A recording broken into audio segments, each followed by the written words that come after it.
Assalamualaikum warahmatullahi wabarakatuh. Alhamdulillah, alhamdulillahi rabbil alamin. Assalatu wassalamu ala asrafil anbiya'i wal mursalin Sayyidina wa maulana Muhammadin. Ashhadu an la ilaha illallahul malikul haqqul mubin wa ashhadu anna Muhammadan abduhu wa rasuluhu was-sadiqul wa'dal amin.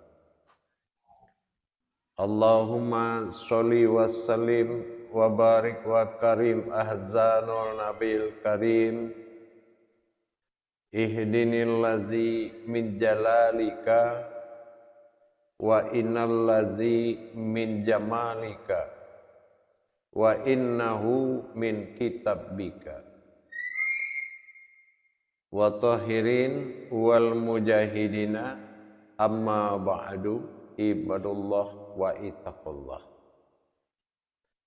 Bersyukur kita kehadirat Allah dengan mengucapkan alhamdulillahirabbil alamin atas segala limpahan karunia rahmah dan hidayahnya, serta dengan izin dan ridhonya kita dapat menjalankan amanahnya menuntut ilmu, hakikat amal dan ibadah, demi meningkatkan iman dan takwa kita menuju harkat dan martabat ibadah yang mabrur, yang berhidayah dan berkaromah di sisi Allah Subhanahu wa ta'ala.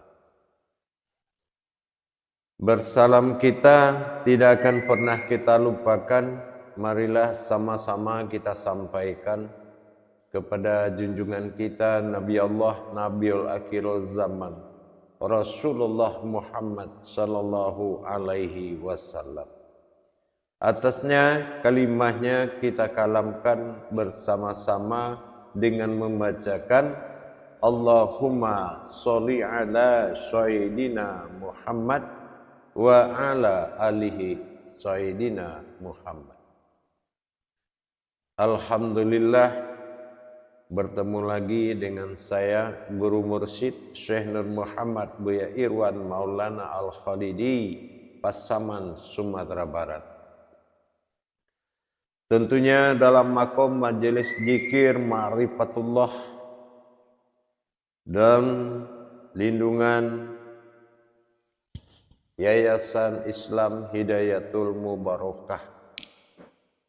Dalam makom syiar kita YouTube Buya Pasaman Timur, yang mana selalu berbagi ilmu dan wawasan, mudah-mudahan bisa bermanfaat bagi kita bersama, insya Allah.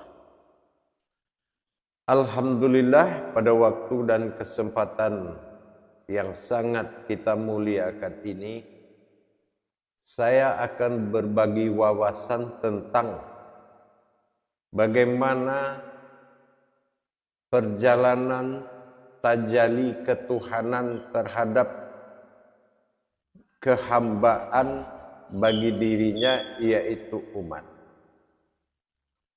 Di mana letak penempatan kehambaan bagi keumatan dan kehambaan bagi ketuhanan dirinya terhadap satu kodrat yang ditajalikan kepada sifatnya sendiri, yaitu zat yang awal mula dijadikan, yang dia beri nama Allah.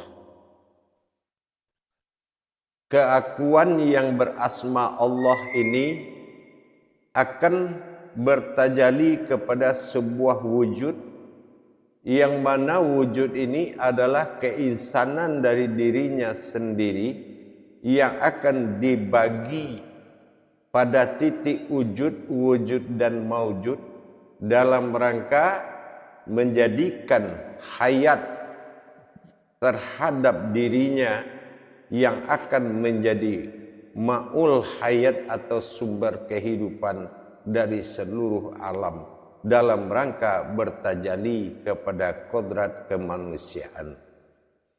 Untuk itu, dalam makom tajalli ini kita akan melihat bagaimana terjadinya aku dan keakuan bersemayam dalam sifat 20 yang dijadikan oleh wujud-wujud dan maujudnya dalam rangka menetapkan kehambaan dan ketuhanan dirinya.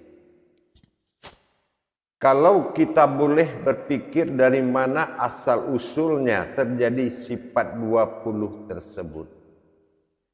Kalau kita lihat dari sisi Jabariyah, 20 sifat dihitung dari 1 sampai 20 menjadi amaliyah, witir bagi amaliyah.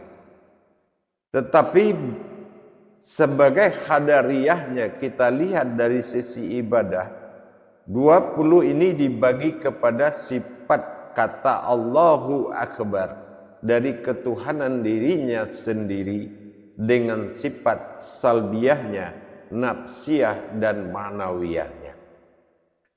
Dalam posisi kesempurnaan ketuhanan yang ditajalikan kepada sifat kehambaan, sehingga dijabarkannya sifat dan wujud tingkah lakunya di dalam kemaujudan terhadap umat yang berasmakan kepada Allah, tidaklah sekutu baginya apabila dia menjadikan kodrat mulai dari hayatnya, mulai dari aku sifat daripada sir, dan mulai daripada aku kodrat daripada zahirnya yang dikatakan sifat ada dan tiada, berhayat dan bersifat dan bertingkah kepada alam.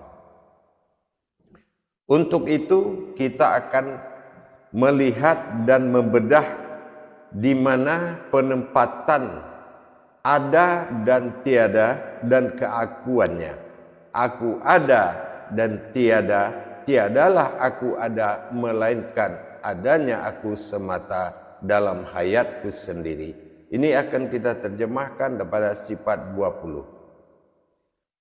Jamaah para hadirin dan hadirat dimanapun berada, rahimakumullah. Sebagaimana kita lihat penyusunan dari kata pertama yaitu salbiyah. Salbiyah ini dalam hukum kalam ketuhanan disebut Allah atau zat atau Salbiyah ini dimulai bukan dari kidam, tapi dimulai dari wujud. Kenapa Allah mulai dari wujud? Padahal dalam riwayat tajalli wujud awalnya kidam, maha dahulu. Tetapi kenapa di sifat 20 Allah tetapkan malah wujud yang awal? Ini menandakan aftar, sifat nyata bagi diri, dimulai dengan wujud yaitu ada, artinya wujud. Wujud bersifat ada. Jadi mustahil tiada. Nah, mustahil tiada ini ada posisi kedua. Ya, mustahil tiada ada pada posisi kedua. Artinya dalam wujud Allah menempatkan ada dalam sifat itu, menyatakan mustahil tiada pada adanya aku. Ini namanya jatuh ke sifat aftar atau sifat nyata bagiku. Sifat ada dan tiada ini bukanlah sifat yang berbeda, tetapi sifat yang kekal. Mustahil tiada, adanya mustahil tiada. Mustahil tiada itu adalah ada. Artinya itu sudah bersifat kekal. Maka bako dijatuhkan yang ketiga. Siapa yang bako? Yang bako adalah ada dan tiada atau wujud dan kidam. Itu yang bako. Dalam hal ini dinyatakan oleh Allah di dalam perbuatan wujud atau ada, kidam atau tiada, yang dikatakan kekal adanya, kekal tiadanya. Maka dalam ini kita melihat perjalanan Jabariyah dari Salbiyah ini menuju mukhalifatuhu lil hawadis. Nah, dalam hal ini nanti kita akan melihat terjadinya suatu perbedaan yang akan diuraikan Salbiyah ini pada wujud nafsiyah dan ma'nawiyah. Jadi Salbiyah ini dia akan menguraikan keberadaan nafsiyah dan ma'nawiyahnya. Yang berkekalan ini yang bako, bahkan Allah jadikan kodrat ini tidak ada yang menyerupai. Satu pun tidak akan ada yang menyerupai kodrat yang dikatakan wujud ini tadi. Kidam, bako. Ini mukhalifatul hawadis. Ini tidak akan ada yang menyerupai. Jadi nanti artinya yang ke-20 sifat ini tidak akan ada yang menyamai. Itu maksudnya. Tidak akan ada yang menyamai. Dan hanya satu-satunya kodrat diriku yang ada. Nah, ini yang dikatakan qiyamuhu binafsihi. Ini satu-satunya Salbiyah ini yang tidak ada disamakan atau menyamainya. Nah, dengan tidak ada yang menyamainya, inilah satu-satunya nafsihi, suatu diri hayatku yang tidak ada menyerupai siapapun. Kalau ada yang serupa, itu bukan diri hayatku. Nah, seperti itu maksud dengan Salbiyah. Makanya Salbiyah ini tidak boleh dinamakan atau diberikan penamaan atau sederajat dengan kodrat apapun. Nah, siapa yang dikatakan wujud yang pertama Salbiyah, berarti sudah nyatalah Salbiyah ini adalah sifat sir dari sulbinya Allah, ya, yaitu sulbinya Allah, satu-satunya makom rahasianya Allah yang terlihat, jatuhnya pada Allah, pada zat, ya. Salbiyah maka kalamnya adalah Allah. Ini sifatnya nyata, sifat nyata, tapi wujudnya ada. Nah, siapa di balik ini yang menyatakan nyata tersebut? Inilah yang dikatakan hu, atau kita sebut dengan aku. Di sini aku berdiri sendiri, nafsiyah satu. Jadi tidak memiliki pendamping. Hu adalah nafsiyah. Arti nafsiyah ini diri yang ternapis dari manapun. Dia juga tidak bersekutu dengan siapapun. Nah, ini dikatakan ini hu. Nah, ini sifat hu ini dikodratkan kepada sifat tiada. Kalau ada sudah diambil sama wujud kepada Salbiyah. Nah, yang kedua hu, nafsiyah. Di nafsiyah ini terjadi kata aku, ya. Akunya di sini melihat kepada wujud ketiga, yaitu ma'nawiyah. Ma'nawiyah di sini adalah suatu sifat tajalli hayat, ya, atau dikatakan sifat sir, ya. Ada siri, ada sirhu, ada sirha. Di sini namanya sifat, yaitu al-haq.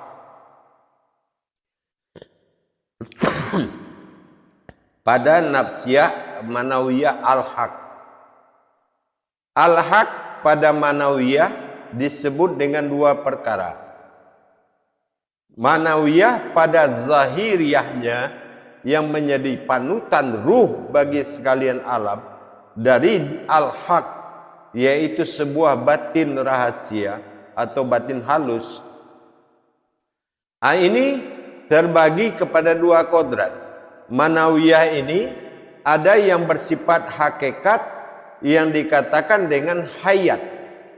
Hayat seperti basarnya basirun, samaknya sami'un.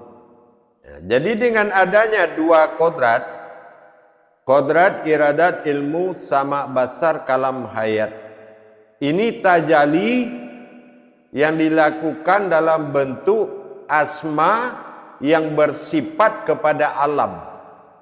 Sementara sami'un, basirun, mutakhalimun, hayyun, khadirun sampai pada titik khadirun tadi dari 7 tajali al-haq, ini dinamakan sifat atau hayat.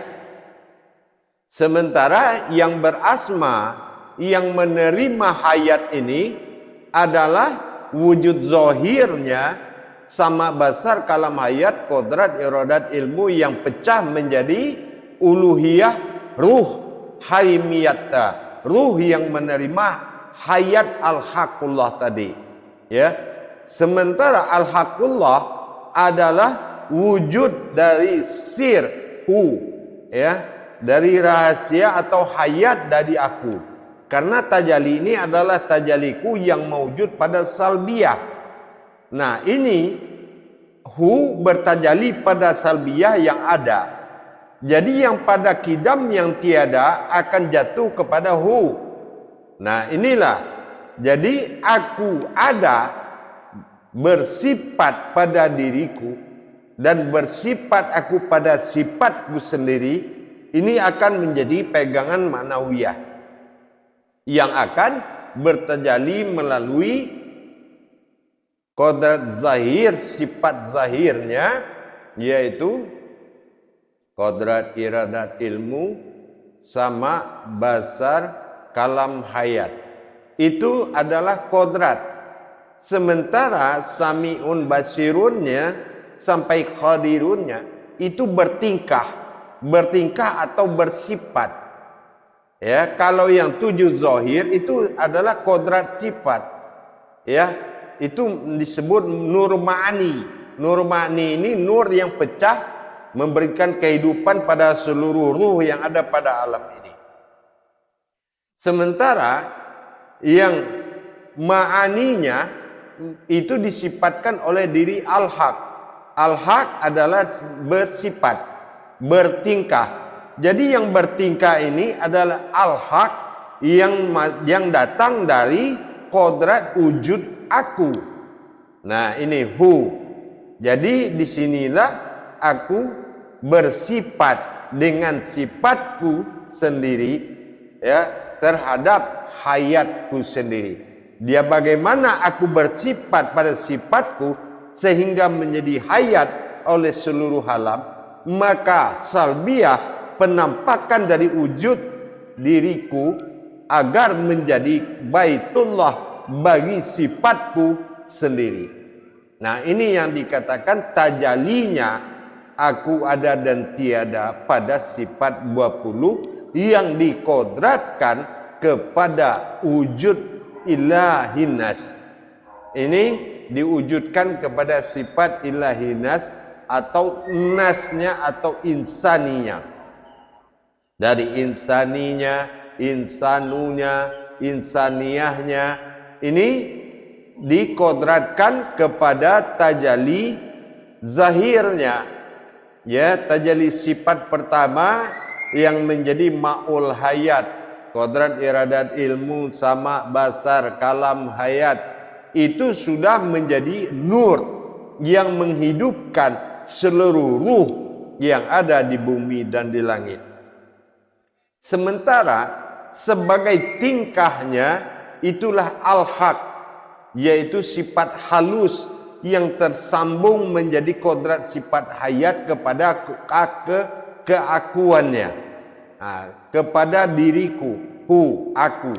Jadi aku bersifat pada sifatku dengan kodratku sendiri as-salbiyah. Disinilah kita melihat bahwasannya terurainya kaji wujud dan maujud pada ada dan tiada dalam tajalli ilahi nas. Ini yang menjadi Allahu Akbar. Allah sifat jatuh salbiyah, hu pada aku nafsiyah, akbar jatuh kepada maknawiyah. Akbar maknawiyah ini akhbarullah, ini adalah perjalanan tajalli batin hayatnya. Inilah yang menjadi uluhiyah. Maka dikatakan 20, bersifat 20 Allah pada diri. Ini yang bersifat 20 Allah pada diri. Ini tajalli hayatnya. Makanya tumpuannya, muaranya itu kembali kepada wujud ilahinas itu sendiri. Ya, akan muncul kepada ilahinas. Dan berhijriah 8. Apa yang kodrat 8? Kita diaraskan 8 aras batang tubuh, yaitu 8 batang tulang yang dihayatkan kepada 8 surat panjang dalam Al-Quran. Bagi orang yang mengamalkan sifat 20 ini, insya Allah dia akan selalu berusia lebih panjang. Ini yang diharapkan. Kenapa? Karena dia sudah berkodrat ketuhanan. Jadi tidak lagi dia ditelan waktu atau dibawa waktu. Tidak masuk ke dalam ba'da lagi, tapi dia sudah bako. Dia akan berkekalan dengan sifat salbiyah dan berkodrat hu nafsiyah dan bertajalli dengan maknawiyah. Ini menunjukkan adanya wujud dan kidam. Ya, ada wujud dan kidam. Kalau sudah wujud yang awal, berarti ini aftar.